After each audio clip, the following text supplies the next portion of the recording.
Hi friends, welcome back to education concepts.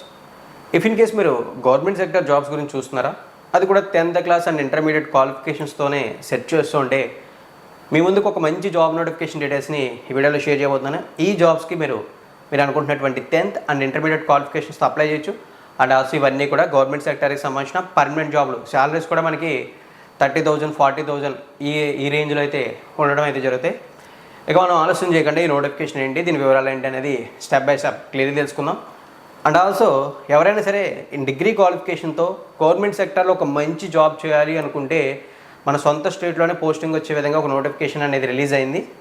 ఆ notification details morning వీడియోలో post చేశాను. మీకు ఆ వీడియో లింక్ డిస్క్రిప్షన్ ఇస్తాను. ఇఫ్ ఇన్ కేస్ మీకు డిగ్రీ అనేది క్వాలిఫికేషన్ ఉంటే మీరు ఆ వీడియోని చూసి ఆ పోస్టులు కూడా అప్లై అయితే చేయొచ్చు. ఈ నోటిఫికేషన్ అనేది మనకి head quarters of Andaman and Nicobar command నుంచి రావడం అయితే జరిగింది. ఇక్కడ నేను మీకు ఈ పేరు చెప్పగానే మీకు ఒక విషయం అర్థమై ఉండాలి. ఈ జాబ్ మీకు వస్తే పోస్టింగ్ అనేది అండమాన్ అండ్ నికోబార్ ఐలాండ్స్లో ఉంటుందని చెప్పేసి ఆ విషయం గుర్తుంచుకోండి. మీరు ప్రిపేర్డ్గా ఉంటేనే నోటిఫికేషన్ డీటెయిల్స్ ఫర్దర్గా తెలుసుకోండి, ఎందుకంటే మీరు జాబ్ చేయాల్సింది ఆ ప్లేస్లోనే కాబట్టి. ఇక నెక్స్ట్ మనం నోటిఫికేషన్ వివరాల్లోకి వెళ్తే, ఈ నోటిఫికేషన్లో మనకి గ్రూప్ సి కేటగిరీకి సంబంధించినటువంటి ఖాళీగా ఉన్న కొన్ని పోస్టులను రిక్రూట్ చేయడానికి రిలీజ్ చేసామని చెప్పి మెన్షన్ అయితే చేశారు. ఇందులో మనకి 2 పోస్టులు ఉన్నాయి నోటిఫికేషన్లో. ఒకటి లోయర్ డివిజన్ క్లర్క్, రెండోది మనకి మల్టీ టాస్కింగ్ స్టాఫ్. ఇక నెంబర్ ఆఫ్ వేకెన్సీస్ చూసుకుంటే లోయర్ డివిజన్ క్లర్క్కి సంబంధించి 5 పోస్టులు ఉన్నాయి, మల్టీ టాస్కింగ్ స్టాఫ్కి సంబంధించి 4 పోస్టులు ఉన్నాయి. ఓవరాల్ ఈ నోటిఫికేషన్లో మనకి 9 పోస్టులు అయితే ఉండడం జరిగింది. వీటిని కమ్యూనిటీ వైజ్ కూడా డివైడ్ చేశారు. అండ్ ఆల్సో మనకి లోయర్ డివిజన్ క్లర్క్ జాబ్కి సెలెక్ట్ అయిన క్యాండిడేట్స్కి లెవెల్ 2 ప్రకారం శాలరీ పే చేయడం వల్ల with all allowances on and average ఈ ఎల్డీసీ జాబ్కి సెలెక్ట్ అయిన వాళ్ళకి 40K వరకు మనం శాలరీ ఎక్స్పెక్ట్ చేయొచ్చు విత్ ఆల్ అలవెన్సెస్తో. సమ్ టైమ్స్ నేను చెప్పిన శాలరీకి ఒక 2,000 ఇంక్రీజ్ అవ్వచ్చు, 2,000 డిక్రీజ్ కూడా అవ్వచ్చు. ఎగ్జాక్ట్ నెంబర్ అయితే చెప్పలేం, మనకి అలవెన్సెస్ని బేస్ చేసుకుని శాలరీ వేరీ అవుతూ ఉంటుంది కాబట్టి. Same as it is multi tasking స్టాఫ్కి చూసుకుంటే మనకి 25 to 30K బిట్వీన్ శాలరీ అనేది రావడం జరుగుతుంది. సేమ్ ఇక్కడ కూడా మనం అలవెన్సెస్ని బేస్ చేసుకుని శాలరీ వేరీ అవుతుందని చెప్పేసి అనుకోవచ్చు. లోయర్ డివిజన్ క్లర్క్ అప్లై చేయడానికి ఏజ్ చూసుకుంటే minimum 18 years, maximum 27 years. And also mention చేసినటువంటి point 12th class pass from a recognised board or university అని చెప్పి మెన్షన్ అయితే చేశారు. అంటే ఈ లోయర్ డివిజన్ క్లర్క్ జాబ్కి మీరు అప్లై చేయాలనుకుంటే ఇంటర్మీడియట్ పాస్ అయితే చాలు. అది ఏ గ్రూప్తో సంబంధం లేదు, విత్ పర్సంటేజ్ ఆఫ్ మార్క్స్తో కూడా సంబంధం అయితే లేదు. మేల్ క్యాండిడేట్స్ అయినా ఫిమేల్ క్యాండిడేట్స్ అయినా ఇద్దరు అప్లై చేయొచ్చు. అండ్ ఆల్సో మనకి టైపింగ్ కూడా వచ్చి ఉండాలన్నారు. క్లర్కల్ కేటగిరీ జాబ్ కాబట్టి అది నెససరీ. ఆ టైపింగ్ చూసుకున్నట్లయితే 35 words per minute అయితే ఇంగ్లీష్లోని, 30 words per minute అయితే హిందీలోనే టైప్ చేయాలని చెప్పారు. అయితే అది టైప్ రైటర్ మీద కాదు, కంప్యూటర్ మీద అని చెప్పేసి కూడా మెన్షన్ చేయడం అయితే జరిగింది. ఆ పాయింట్ని కూడా గుర్తుంచుకోండి. ఇక నెక్స్ట్ మనం ఎంటీఎస్ జాబ్కి సంబంధించిన వివరాల్లోకి వెళ్తే, ఈ ఎంటీఎస్ జాబ్కి అప్లై చేసే క్యాండిడేట్ బిట్వీన్ 18 to 25 years అన్నారు. అంటే minimum age 18 years, maximum 25 years వరకు అప్లై అయితే చేయొచ్చు అని చెప్పి దీని అర్థం. ఇక్కడ క్వాలిఫికేషన్స్ చూసుకుంటే matriculation pass or equivalent from a recognised board అని చెప్పారు. అంటే ఇంక ఎటువంటి అడిషనల్ క్వాలిఫికేషన్స్ లేకుండా జస్ట్ 10th క్లాస్ పాస్ అయితే చాలు, లేదా 10th క్లాస్ ఈక్వల్ క్వాలిఫికేషన్తో మీరు ఈ జాబ్స్కి అప్లై అయితే చేయొచ్చు అని చెప్పి చాలా సింపుల్గా క్లియర్లీ మెన్షన్ చేశారు. అండ్ ఆల్సో వన్ థింగ్, ఇవి సెంట్రల్ గవర్నమెంట్కి సంబంధించిన జాబ్స్ కాబట్టి రిజర్వ్డ్ కమ్యూనిటీస్కి ఏజ్ రిలాక్సేషన్స్ కూడా ఉంటాయి.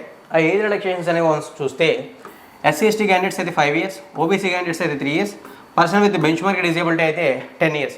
Person with bench mark disability plus community reservation కూడా ఉన్నట్లయితే రెండింటి ఏజ్ రిలాక్సేషన్స్ కూడా అప్లికేబుల్ అవుతాయని చెప్పి కూడా. ఈ జాబ్స్కి సంబంధించిన సెలక్షన్ ప్రాసెస్ అయితే చాలా సింపుల్గా క్లియర్గా ఉంటుంది. 2 జాబ్స్కి కూడా, అంటే ఎల్డీఎస్కి కానీ ఎంటీఎస్కి కానీ ఒకే ప్యాటర్న్లో ఎగ్జామ్ అయితే ఉంటుంది. బట్ ఎంటీఎస్ అనేది 10th క్లాస్ క్వాలిఫికేషన్ జాబ్ కాబట్టి అక్కడ ఇచ్చే క్వశ్చన్స్ అన్నీ కూడా 10th క్లాస్ స్టాండర్డ్స్లో ఉంటాయి. ఎల్డీసీ అనేది అంటే లోయర్ డివిజన్ క్లర్క్ అనేది ఇంటర్మీడియట్ క్వాలిఫికేషన్ కాబట్టి అక్కడ ఇచ్చే క్వశ్చన్ పేపర్ అంతా కూడా ఇంటర్మీడియట్ స్టాండర్డ్స్లో ఉంటుంది. అండ్ ఆల్సో మనకి ఈ ఎగ్జామ్కి సంబంధించి 2 hours టైం కూడా ఇవ్వడం జరుగుతుందని చెప్పేసి మెన్షన్ అయితే చేశారు. అలాగే ఎగ్జామ్ అనేది మనకి హిందీ అండ్ ఇంగ్లీష్ లాంగ్వేజ్లో జరుగుతుందని కూడా మెన్షన్ అయితే చేశారు. ఇక ఎగ్జామ్ పేపర్లో ఉండేటటువంటి టాపిక్స్ చూసుకుంటే మొత్తం 4 టాపిక్స్ ఉన్నాయి. ఈచ్ టాపిక్ కూడా మనకి 25 మార్క్స్ని క్యారీ చేస్తుంది. ఓవరాల్ ఎగ్జామ్ పేపర్లో మనకి 100 మార్క్స్కి ఉండడం అయితే జరుగుతుంది. ఇందులో మనకి చూసుకున్నట్లయితే general intelligence and reasoning, general English, numerical aptitude, general అవేర్నెస్కి సంబంధించినటువంటి 4 డిఫరెంట్ టాపిక్స్ అనేవి ఉండడం అయితే జరుగుతుంది. వన్స్ మనకి ఈ రిటర్న్ ఎగ్జామ్ అనేది కంప్లీట్ అయిన తర్వాత ఎంటీఎస్కి మెరిట్ వైజ్ షార్ట్ లిస్ట్ చేసి వాళ్ళకి పోస్టింగ్స్ ఇస్తారు. బట్ ఎల్డీసీ జాబ్కి మాత్రం స్కిల్ టెస్ట్ అనేది కండక్ట్ చేస్తారు. అంటే ప్రీవియస్లీ మాట్లాడుకున్న టైపింగ్ టెస్ట్ ఏదైతే ఉందో ఆ టైపింగ్ టెస్ట్ అనేది కంప్లీట్ చేసి అక్కడ కూడా బెస్ట్ పర్ఫార్మెన్స్ ఇచ్చిన క్యాండిడేట్స్ని ఓవరాల్గా స్క్రూటినైజ్ అయితే చేసి వాళ్ళకి పోస్టింగ్స్ అనేవి ఇవ్వడం అయితే జరుగుతుంది. ఇది ఓవరాల్లీ మనకి మెన్షన్ చేసినటువంటి డీటెయిల్స్. ముందుగా మీకు ఒక విషయం చెప్పాలి, ఈ నోటిఫికేషన్లో మనకి అప్లికేషన్ ఫీజుకి సంబంధించిన డీటెయిల్స్ మెన్షన్ చేయలేదు కాబట్టి ఈ జాబ్స్కి ఎటువంటి అప్లికేషన్ ఫీజు లేదు.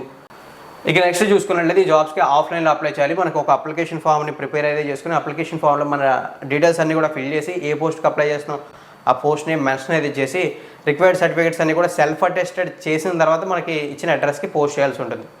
ఇక ఇంపార్టెంట్ డేట్స్ అంటూ స్పెసిఫిక్గా మెన్షన్ చేయలేదు. మనకి మెన్షన్ చేసింది ఏంటంటే ఈ నోటిఫికేషన్ ఇన్ఫర్మేషన్ ఎంప్లాయ్మెంట్ న్యూస్లో రావడంతో ఎంప్లాయ్మెంట్ న్యూస్లో వచ్చినప్పటి నుంచి నెక్స్ట్ 28 days లోపు ఈ జాబ్స్కి అప్లై అయితే చేయొచ్చు అని చెప్పారు. ఈ నోటిఫికేషన్ మనకి 18th April and 24th April between time పీరియడ్లో వచ్చింది కాబట్టి దీన్ని మనం 18th Aprilలో రిలీజ్ అయిన నోటిఫికేషన్గా కన్సిడర్ చేస్తే ఆన్ అండ్ యావరేజ్ మనకి May 15th వరకు కూడా ఈ జాబ్స్కి అప్లై చేయడానికి టైం అయితే ఉంది. ఈ టైం పీరియడ్ బిట్వీన్ ఇంట్రెస్ట్ ఉన్న క్యాండిడేట్ ఎవరైనా సరే అప్లై అయితే చేయొచ్చు. ఫ్రెండ్స్, వీటికి కాంపిటీషన్ కాస్త తక్కువగా ఉంటుందని చెప్పేసి నేను అనుకుంటున్నాను. వై? బికాజ్ అంటే మనకి అప్లికేషన్ ఫామ్ని సెల్ఫ్గా ప్రిపేర్ చేసుకోవాలి, డాక్యుమెంట్స్ సెండ్ చేయాలి, ఇలాంటి ప్రాసెస్ అంతా కూడా ఉంది అని చెప్పేసి చాలామంది అవాయిడ్ చేయొచ్చు. వై? బికాజ్ అంటే రీసెంట్ టైమ్స్లో చాలామంది ఆన్లైన్లోనే అప్లై చేయడానికి ఇంట్రెస్ట్ చూపిస్తున్నారు.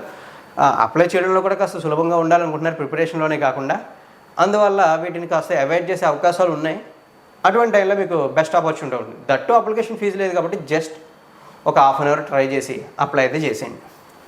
ఇక ఈ నోటిఫికేషన్ సంబంధించినటువంటి ఫర్దర్ డీటెయిల్స్లోకి వన్స్ మనం వెళ్ళినట్లయితే, అంటే ఫర్దర్ డీటెయిల్స్ అంటే ఇంకా చెప్పుకోవడానికి ఇంకా పెద్దగా డీటెయిల్స్ ఏమీ లేవు. అప్లై చేసేటప్పుడు అప్లికేషన్ ఫామ్ని మీరు ప్రిపేర్ చేసుకోవాలి కదా. మీరు ప్రిపేర్ చేసుకోలేకపోయినా నేనైతే ప్రిపేర్ చేసి డిస్క్రిప్షన్లో లింక్ అయితే ప్రొవైడ్ చేస్తాను. వీడియో అప్లోడ్ చేసేటప్పటికి లింక్ లేకపోయినా సరే ఒక 1-2 అవర్స్లో కూడా అప్డేట్ చేస్తాను. కామెంట్ సెక్షన్లో కూడా పిన్ చేస్తాను, ఎందుకంటే అప్లికేషన్ ఫామ్ని ప్రొఫార్మా ప్రిపేర్ చేయాలి కాబట్టి. అండ్ ఆల్సో ఇక్కడ మనం గుర్తుంచుకోవాల్సింది ఏంటంటే, మనం ఈ అప్లికేషన్ ఫామ్ని ఫిల్ చేసి మనం అటాచ్ చేయాల్సినటువంటి డాక్యుమెంట్స్ ఏంటి అనేది చూసుకోవాలి. 2 రీసెంట్ పాస్పోర్ట్ సైజ్ ఫొటోస్ ఉండాలి. దట్టు అక్కడ మనకి క్లియర్లీ మెన్షన్ చేశారు. బ్యాక్గ్రౌండ్ ఏదైతే ఉంటుందో అది బ్లూ కలర్లో ఉండాలని చెప్పి మెన్షన్ అయితే చేశారు. మనం సబ్మిట్ చేసే ప్రతి డాక్యుమెంట్ మీద కూడా సెల్ఫ్ అటెస్టెడ్ అయి ఉండాలి, అంటే మనమే సిగ్నేచర్ చేసి ఉండాలని చెప్పి కూడా మెన్షన్ అయితే చేశారు. మనం ఏ పోస్ట్కి అప్లై చేస్తున్నామో ఆ పోస్ట్కి సంబంధించినటువంటి క్వాలిఫికేషన్స్ మనకు ఉండాలి కాబట్టి ఆ education qualification certificate, if in case మీకు కమ్యూనిటీ రిజర్వేషన్ ఉన్నట్లయితే, క్యాస్ట్ రిజర్వేషన్ ఉన్నట్లయితే క్యాస్ట్కి సంబంధించినటువంటి సర్టిఫికేట్ యాడ్ చేయాలి. తర్వాత మీ ఏజ్ ప్రూఫ్కి సంబంధించినటువంటి సర్టిఫికేట్, మీ ఐడి ప్రూఫ్కి సంబంధించినటువంటి సర్టిఫికేట్ లైక్ ఆధార్ కార్డ్, ఇవి యాడ్ చేసి వీటన్నిటిని సెల్ఫ్ అటెస్టెడ్ చేసి ఒక ఎన్వలప్లో పెట్టి మనం పోస్ట్ చేయాల్సి ఉంటుంది.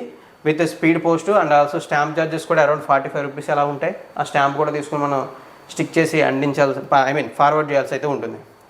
ఇక మనం సెండ్ చేయాల్సినటువంటి అడ్రస్ ఏంటి అనేది ఒకసారి చూస్తే, మన అప్లికేషన్ సెండ్ చేయాల్సిన address the office in charge civilian recruitment cell, naval ship repair yard, PO Haddo, Sri Vijayapuram 744102, south Andaman and Nicobar islands. ఈ అడ్రస్కి మనం అప్లికేషన్ని పోస్ట్ చేయాల్సి ఉంటుంది. సో ఓవరాల్లీ ఈ నోటిఫికేషన్ సంబంధించినటువంటి డీటెయిల్స్ అయితే ఇవి.